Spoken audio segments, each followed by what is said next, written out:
welcome to Lore of the Ring, where I describe wrestling lore to my co-host. I'm Dan. I'm Daphne. And today we're talking about one of my favorite wrestlers, Mick Foley. Yes. So I do want to plug Queer Kaiju again. I still really love our opening theme. Again, go check out their stuff. It's really, really good. I love that we have an opening theme. It makes us feel like a real podcast. So I know you said when you played video games, the wrestling video games, you recognize like the names Mankind and Mick Foley. Do you know anything specifically about Mick Foley? Honestly, no. I know that I want to say that most of the games we played would have been in the like mid. I'm trying to connect it in my head to like the specific eras you've talked to me about and stuff and the specific names. There were just the names of characters that I would kind of scroll past on my way to like people who I did know, like Stone Cold Steve Austin, or I think I had a cousin that always liked to play as Farouk, and it's like, I don't know these people, but I know these names from this character select screen, these old Nintendo 64 wrestling games. So I know that Mick Foley exists, and I don't know much beyond that. Alright, so Mick Foley is a very well-known figure in wrestling. He's often referred to as the hardcore legend. His career started in 1983, eventually entered mainstream when he joined WCW in 1991, and got major acclaim when he joined WWE in 1996, and he makes sporadic appearances even today. So he's been around a while. Okay.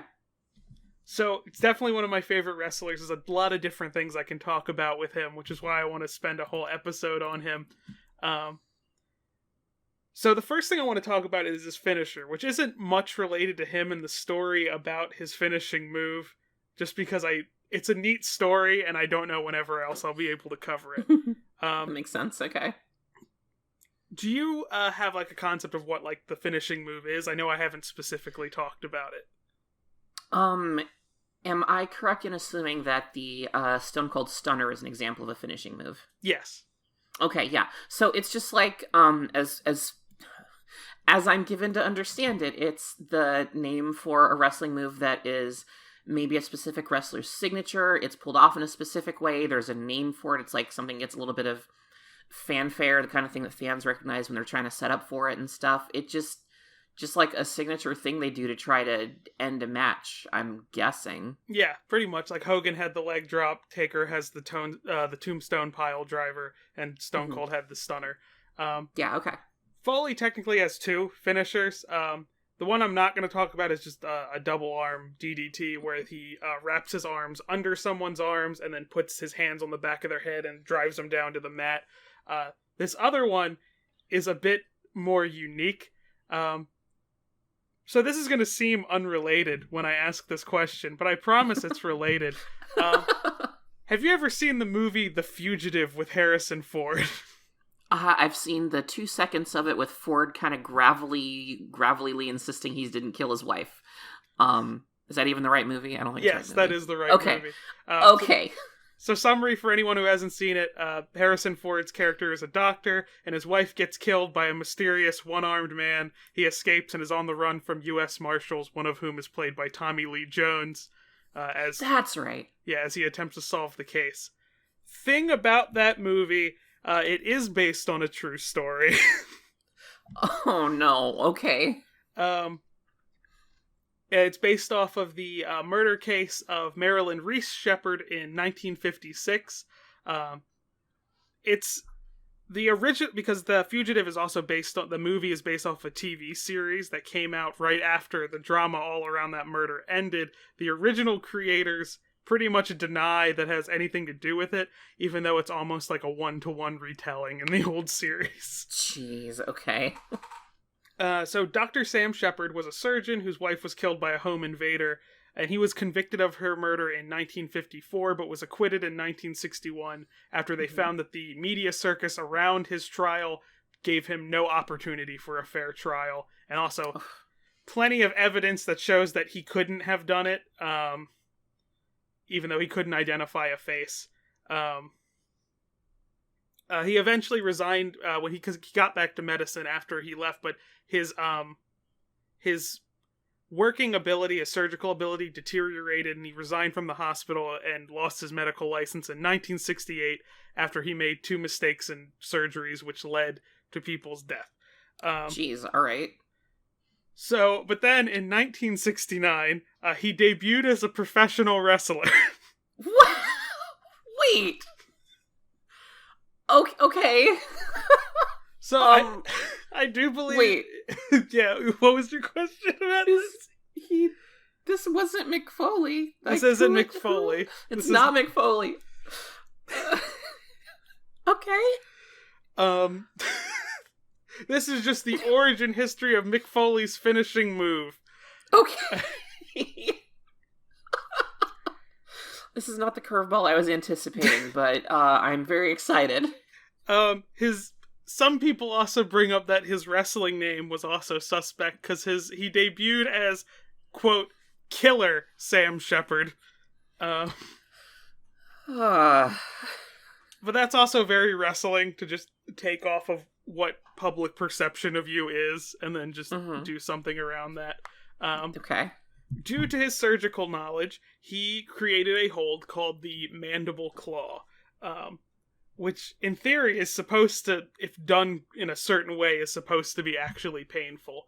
To do the hold, you put your thumb or your whole palm under someone's jaw, while you put your middle and ring fingers in their mouth under their tongue, push down with your ring and middle finger, and push up with your thumb. And it locks the nerves in place it's supposed to, and it's also supposed to be very painful. Jeez, yeah. That's also the explanation as to why they don't just bite off the person's fingers once the fingers go in their mouth. Right, okay. A little ashamed to admit this, but when I was doing notes, I did try it on myself.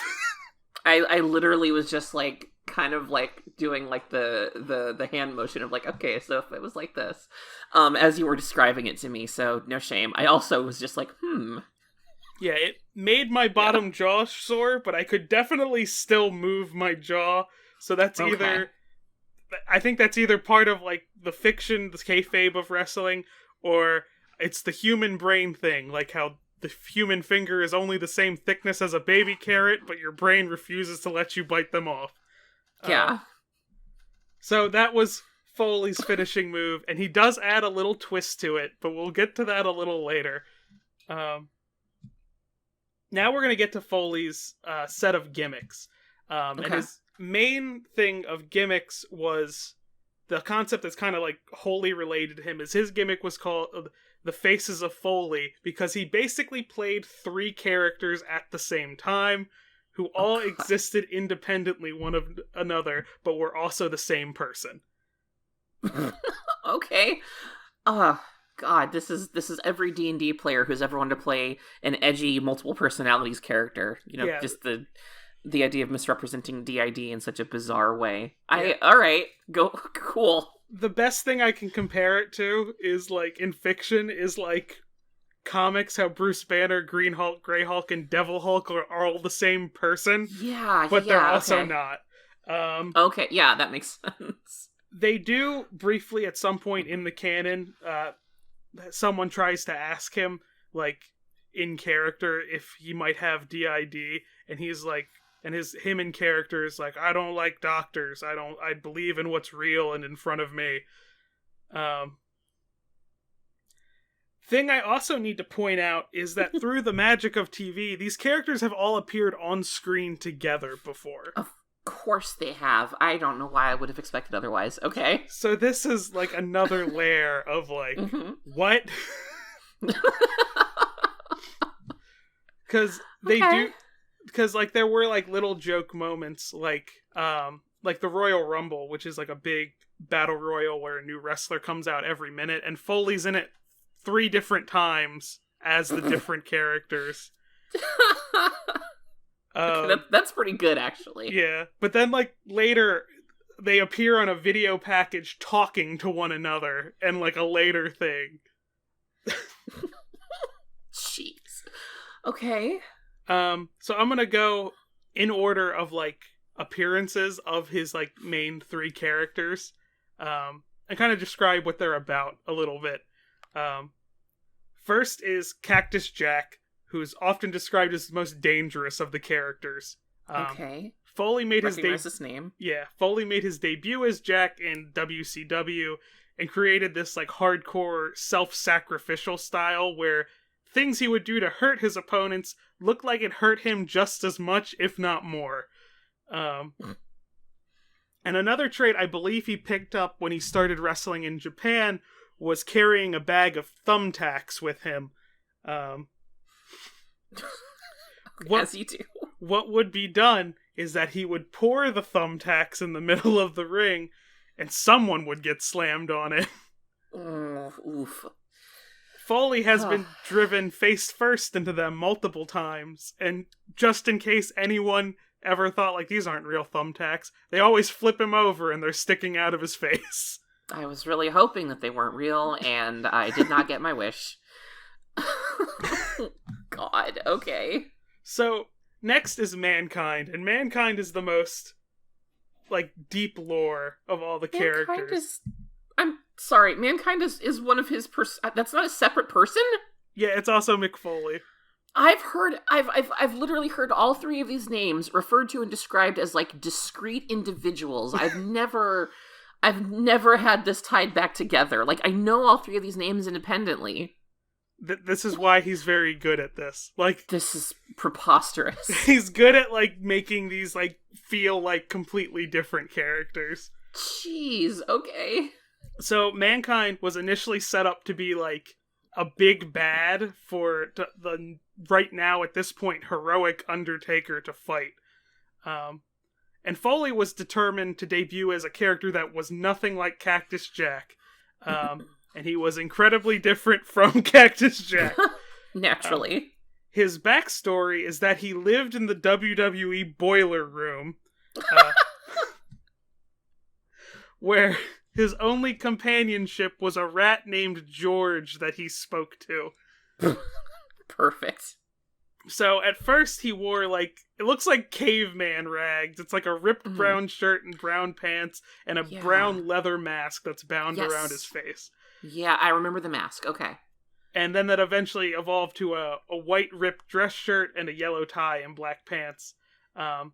In matches, he maintained the hardcore style and would be overtly violent, but he would also, like, loudly squeal and, like, shriek the word mommy, laughed at the pain he would get, rip the hair out of his head mid-match, and, like, physically abuse himself. Jeez. If I had to describe him to be similar to any fictional character, I'd say Leatherface, but turned up to, like, 11. Yeah, the mask for some reason was giving me Leatherface vibes, so alright, that makes... Okay, alright. He was initially a villain, but slowly turned good as the crowd got behind him, especially after an extended segment where commentator Jim Ross interviewed him Dateline style, when Foley basically composed this whole backstory that takes him 30 minutes to tell, where he combines parts of the character that he invented with real-life experiences. Oh, jeez. It's a really good segment, and it's a testament to Foley as an actor and performer. That's pretty fantastic. So he slowly evolved not just as, like, a fan favorite, but he also developed an aspect of comedy to him, where he was kind of unhinged and would do things, just socially weird things. The most famous segment, I would say, of this is him visiting Vince McMahon while Vince is in the hospital. This also created another aspect of the character. I'm going to show you it in the Watch Together room. Oh boy. Because I can't describe it. Because things happen too quickly. If our viewers would like to watch, just search WWF clip Mick Foley and Vince McMahon on YouTube, and you'll find it. Oh no. Okay, I'm sending you the link now. I am not sure I'm prepared, but here I go. You know, when I woke up this morning, I wasn't expecting to watch Vince McMahon being accosted by a clown, but I'm so glad that's how my day is wrapping up. So... No, I just... Yeah, what do you think? Oh, I just, because of this, the word clown in all caps is in my notes in the middle of a sentence. So, Mr. Sacco was an improv bit. He had literally taken off his sock and drew a face on it before they started filming. And it unintentionally became a big part of his character. Are you kidding me? That's fantastic. In the WWE produced documentary on Mick Foley, Foley talks about how the next week on Raw, producers ran up to him and were like, "Do you have the sock?" And he was like, "What?" So the producers told him that there were, in the audience, there were Sacco signs, there were Sacco shirts. This was the 90s. Someone had to go screen print these. Of course. Jeez Louise. Okay. That's fantastic. So, Mr. Sacco is how Mick altered the mandible claw. Oh my god, are you kidding me? Because prior he had a glove that just covered his thumb, middle, and ring finger to make sure that he wasn't just sticking his bare hand in someone's mouth. Mm-hmm. Now he pulled the sock over his hand.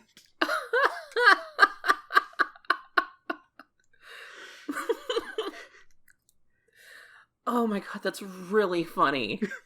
It started with it being stored in his pocket, but as he amped it up more, he started storing it like in a compartment in the front of his pants, so it looked like he was reaching down his pants to get it.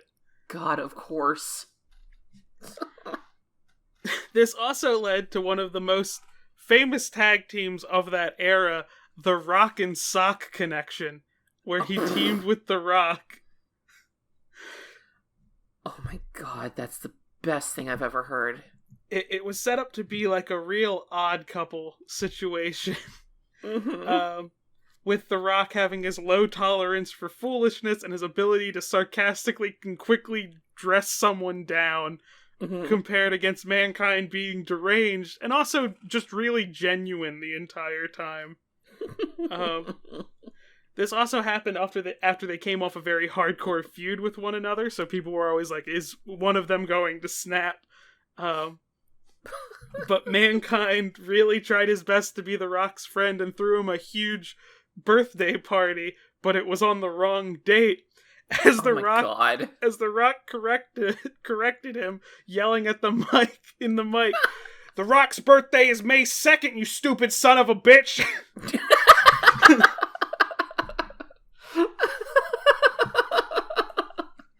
Oh my god, this is fantastic.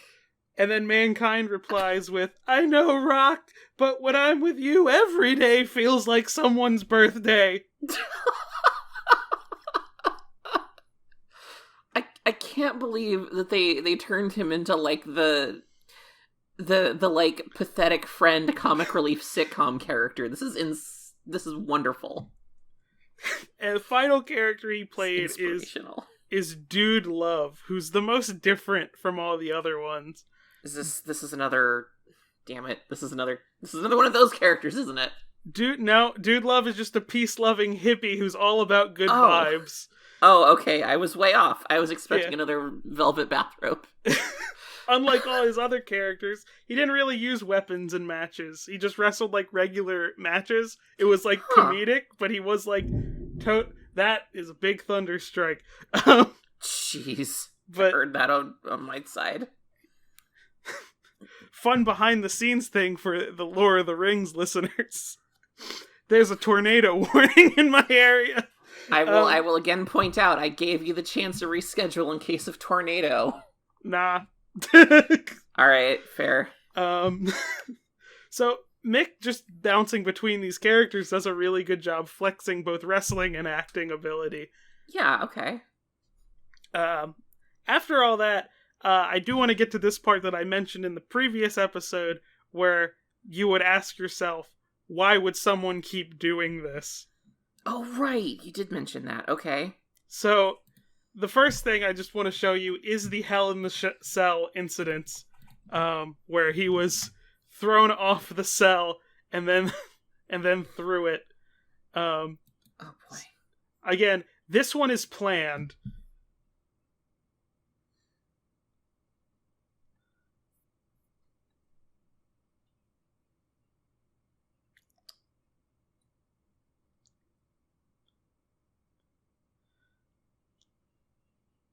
jeez.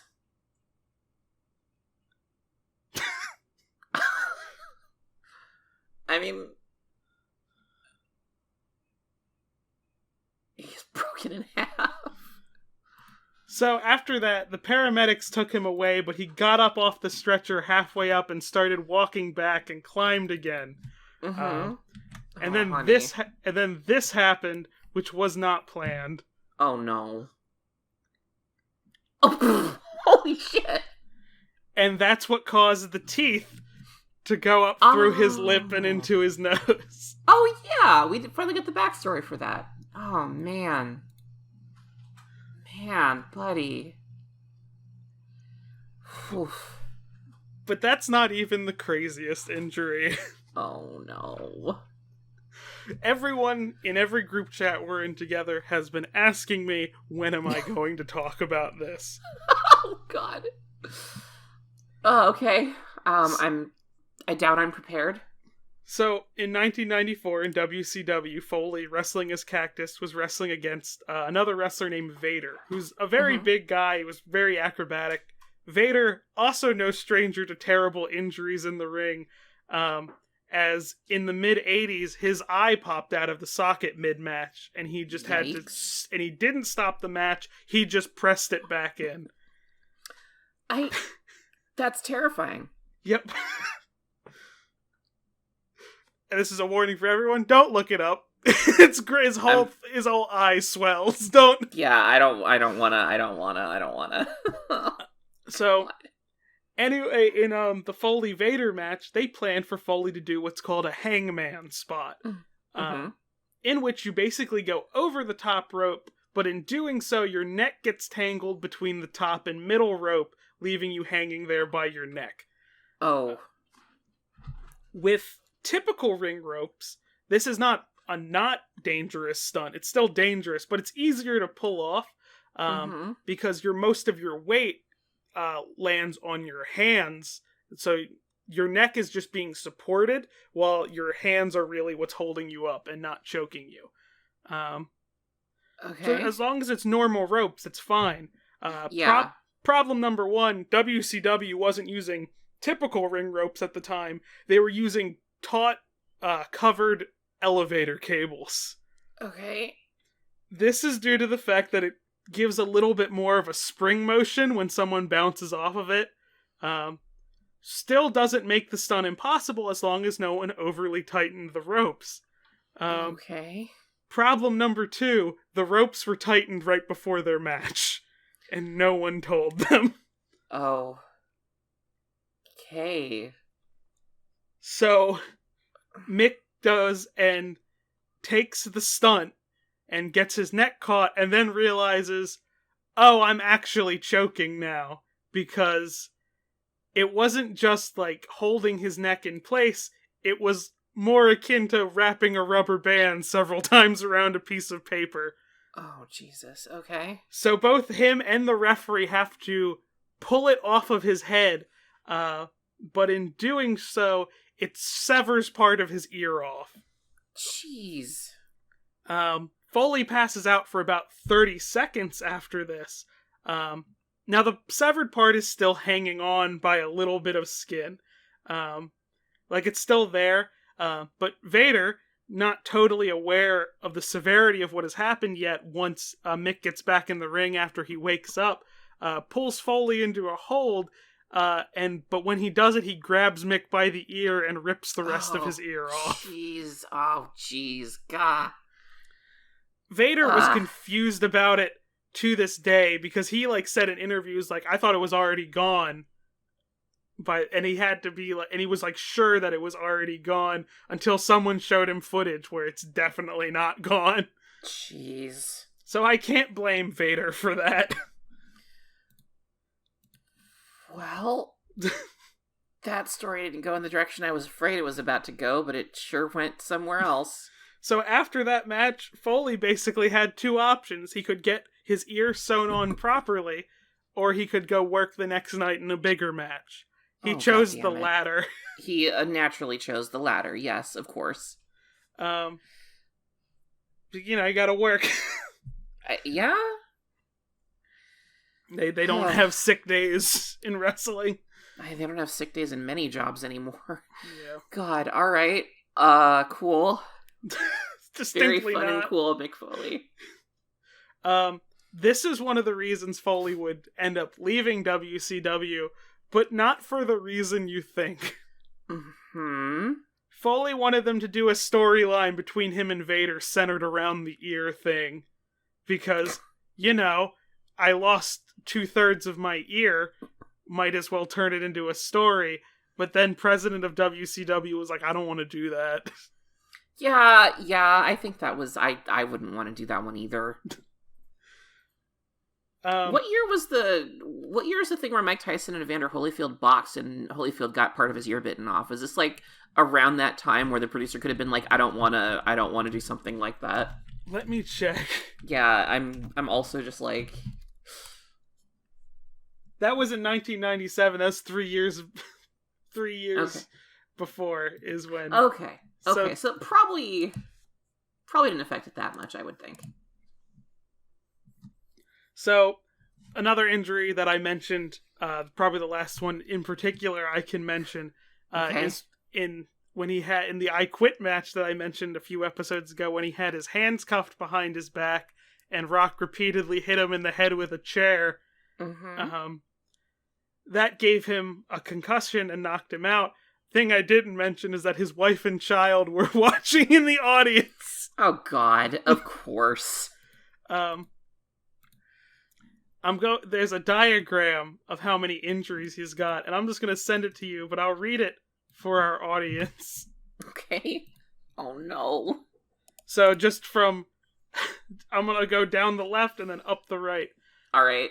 2nd-degree burns on arm and shoulder, broken right wrist, broken cheekbone, broken bone chips and elbow, separated right shoulder, bruised kidney, torn abdominal muscle, torn ACL, broken toe, 5 broken ribs, 2 herniated discs, 54 stitches on left arm, broken left thumb, fractured left shoulder, dislocated left shoulder, broken jaw, 4 front teeth knocked out, nose broken twice, 8 concussions, and 2/3 of ear ripped off.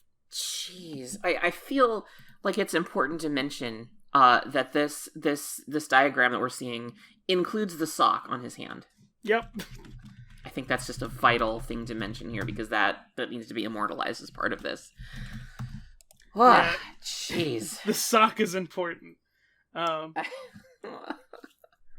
So, I love Foley's in-ring work, but I would be remiss to only account to you his wrestling accomplishments when he's had a bunch of accomplishments in other avenues.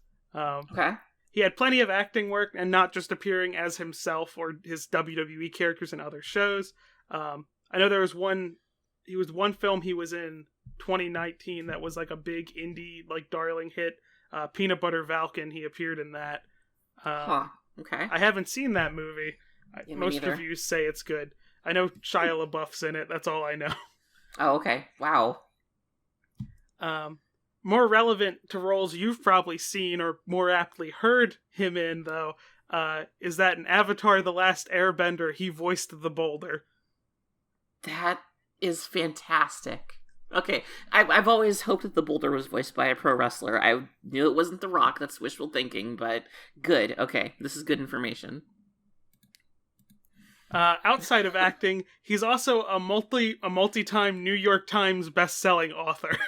Really? Yeah, he's released 5 memoirs, 4 children's books, and 2 pieces of contemporary fiction. That's like genuinely enchanting. Like, I really like that. Yeah, I read his first memoir when I was in middle school, but what's kind of is more interesting me now when I was reading about it is his contemporary fiction. I haven't read them yet, but I kind of really want to based on some of the descriptions I've read. I'm interested. Only one of them has a Wikipedia page, and that's Tatum Brown from 2003. From the plot, it sounds like it's really grasping with a specific concept, that being being a victim of sexual assault. And that it does sound like it's one of those stories where its main goal is, like, the story is there, but it also is really wanting you to have an emotional reaction. Yeah. I was reading some of the reviews of it, which are mostly 5 stars, and it definitely sounds like it's a very bleak book. To quote one of the 5-star reviews, "Just when you think things can't get worse, you're kicked in the gut once again." The same review goes on to state, "There is a dichotomy at work here. The book is and is not an easy read. I couldn't put it down, but I also wanted it away from me." Oh, man. Definitely doesn't sound like the book of the mainstream audiences could imagine a wrestler writing. I wouldn't think so. I might be picking this up later. A weird thing that I found on Amazon is that the hardcover copy is cheaper than the paperback and the Kindle version. So that's always really weird. Strange. Yeah. Apparently there was also a Mankind comic book, and the cover looks really nice. It's got the sock on it and everything. I will send you a picture because I love it. I need to see it. This is what I found on Mercari. I'm not gonna buy it, but I love that it exists. That looks like the Friday the 13th and Leatherface comics, like the art style. That's really good. It kind of does. I wonder if the Chaos Comics imprint had something to do with that. I'll worry about that later. He's also done a lot of, he's a longtime activist, and not just for intercommunity stuff either, even though he was a longtime advocate for women's wrestling way before even it's got mainstream attention now. A lot of his charity work is focused around children, not just doing Make-A-Wish stuff, but he's directly volunteered at Camp Adventure, which is a program that helps children cope with cancer. Frequently visits schools talking about the value of education and the importance of reading. Not only does he sponsor 7 children through the Child Fund International, he's also one of their leading donors and has funded several schools and childhood education centers in remote areas. Oh, wow. That's awesome. Yeah, he's also worked heavily with RAINN, which is the Rape, Abuse, Incest National Network, volunteering for their online hotline and as a member of their National Leadership Council. Within a 15-month period, he logged over 550 hours talking to victims online. Very active in donation efforts for them, too. At one point, he did say if someone donated $5,000, if they wanted to, he would come to their house and personally mow their lawn. Did anyone take him up on that? I'm unsure, but that's definitely the type of thing an overzealous wrestling fan would do. Absolutely. Also auctioned several items of his career, like the boots he wore as Cactus Jack, which still had 149 thumbtacks in them, and the shirt he wore in that Hell of a Cell match where he got thrown off. God. So he's definitely one of my favorite wrestlers. His work ethic at what he loves doing and things that he's passionate about. It's all stuff that I find aspirational. Yeah, absolutely. And he's still involved with wrestling. He's not medically cleared to wrestle right now because he's both in his mid-50s and he's had 8 concussions. Oh, jeez, yeah. But you never know when he could show up and just be at a show or something. He did test positive for COVID in January, so he's probably not going to show up anywhere till the pandemic is over. So what do you think of Mick Foley after? I was just thinking that he honestly sounds like a genuinely cool person. He sounds like he was really multi-talented. The acting that he did, even with characters that are that silly, like Mankind, and the improvisation that it took, that's really impressive. It does take a specific type of, dedication to showmanship to come back into work after, any injury, let alone one like that. The charity work is that's the kind of thing I feel like you kind of hope to hear about a professional athlete getting into when they, are retired and stuff. It's that kind of social work, that kind of work with kids, getting into writing and stuff. It's a lot better than, let's say becoming retired and then becoming famous for being a crazy racist or something. It's really cool. not to allude to anyone. But it's Hulk Hogan, don't at me. I wasn't gonna say his name. But no, that's like really rad. I hesitate to use the word wholesome. I feel like the internet has I feel like we overuse that word in a specific context now where it maybe is not always applicable. But like he sounds like a cool dude. Like I can see why he's your favorite or one of your favorites. Yeah, I approve. Just to cap this off of talking about Mick Foley, here's former Vampire Edge spearing him through a flaming table. That was very satisfying to watch, I have to say. I like that the announcer says what's gonna happen. Yeah, like, what do you think is gonna happen? A wrestler is near a table and he just lit it on fire. The potential outcomes here are very limited. I really appreciate that you always refer to him as former Vampire Ed. It's vital, I think. Just because we mentioned Hogan, I do need to send you my favorite screenshot of his Twitter. I've seen this picture before, and I feel like we need to make sure these images like are visible to our audience because we got some good pictures. This one, unironically, this tweet is wonderful. And I wish it had come from a person I could have more respect for, because it's phenomenal. I even signed it with the double H's. Oh my god. It's like when William Shatner used to actually physically sign his tweets, like, my best, Bill, or whatever it is he would put at the end of all of his tweets. Don't even try to bullshit us, brother. I wasn't planning on it, Hulk, but I'll keep that in mind.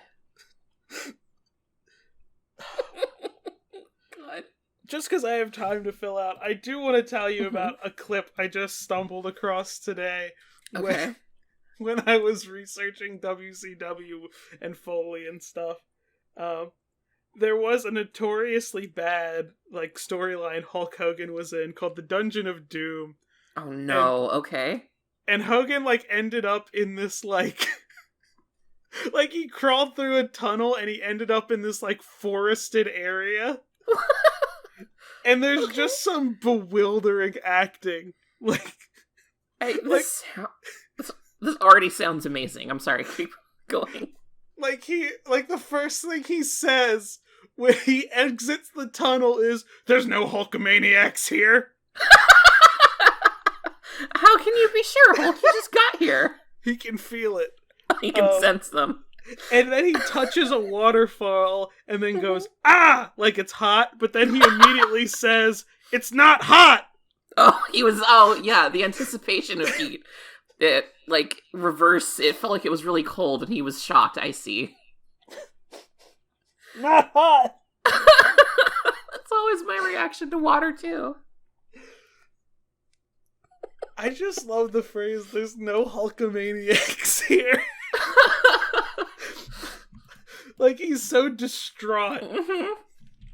I don't know, something about it makes me think of you're wandering in an area in Dark Souls and you read one of the messages on the ground and the message on the ground just says, "No Hulkamaniacs here." Like that's your warning not to go to this area.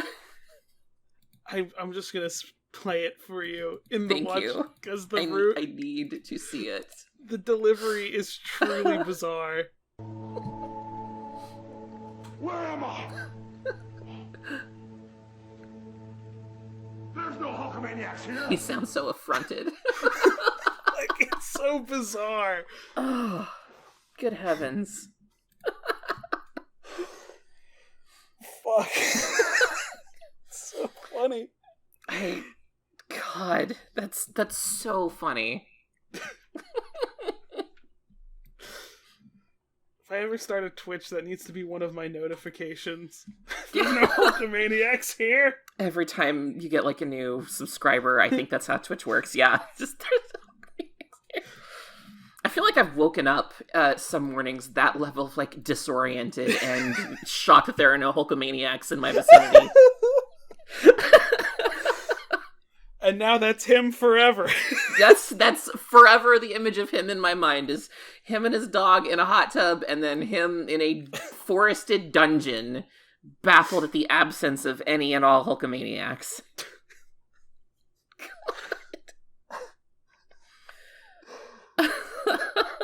Oh my god. I'm very glad you shared this with me. Legitimate tears on my face. Just because of how, like, bizarre. It's so weird.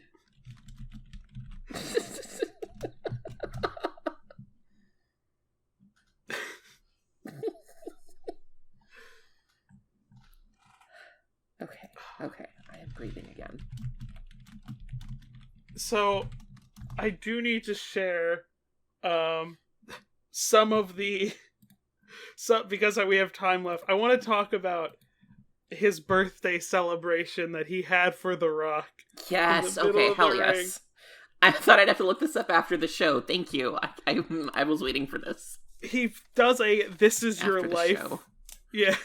Like, he does so he starts, Mankind starts bringing out people to, like, for The Rock to, like, from The Rock's past. Yeah. First person he brings out is The Rock's, like, 6th grade home ec teacher. Holy shit, that's perfect. And The Rock is so fucking pissed, and he's just like, do you remember when I was in your class? The Rock wanted to make pancakes. But you didn't let The Rock make pancakes. Oh, that's what The Rock is cooking. Or he attempted to. He's like, you made The Rock make chocolate chip cookies, blueberry muffins, and on the last day of school, or the day before the last day of school, you told me, Rock, tomorrow I have a surprise for you. I'm gonna let you make pancakes. And when it was time for The Rock to make pancakes, you came up and said, sorry, Rock, they were all out of Aunt Jemima.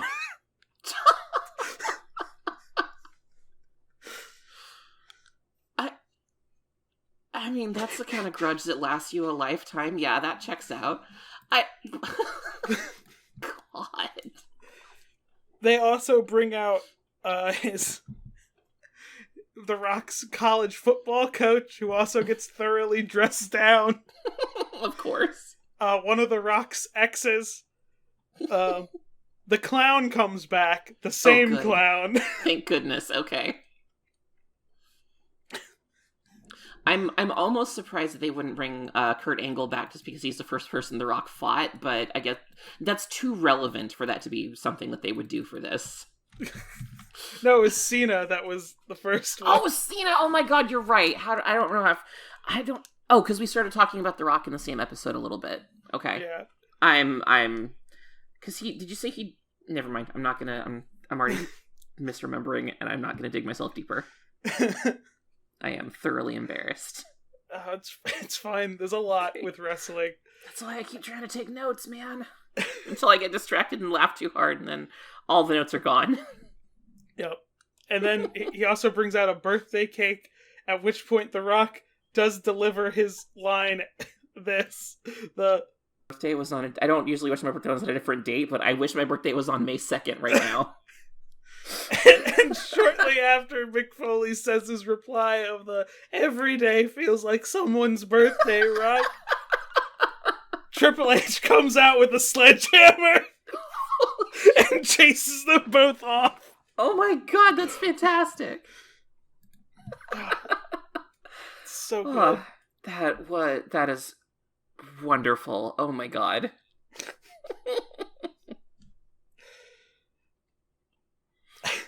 Do you want to see what Mick Foley's ear looks like today?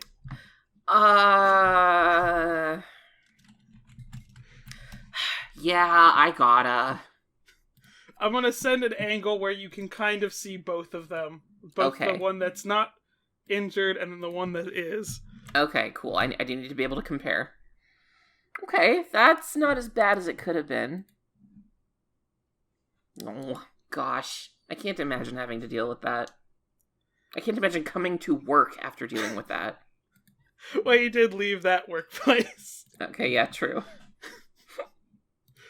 So, what's your favorite part of Mick Foley right now? Is it Mr. Sacco? It feels like Mr. Sacco. It's very close to being Mr. Sacco. I feel like just everything about Mankind might be my favorite thing about Mick Foley right now. Just because there's so much there. There's so much to mine. Like, I just... I this is one of the times where I'm really glad that I go into these as unspoilered as possible. Because the fact that I did not know that 3 people I assumed were entirely different individual human beings were all just the same dude.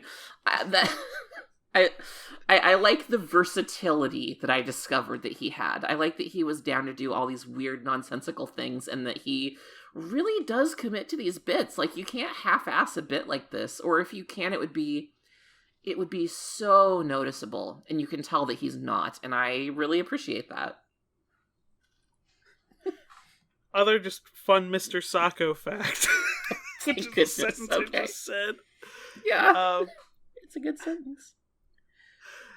When he was doing book signings for his best-selling books, he did have blank socks that he drew custom socks for people on. Oh, that's cute. I like that a lot. Custom Mr. Saccos. I think everybody would want one of those. I kind of do.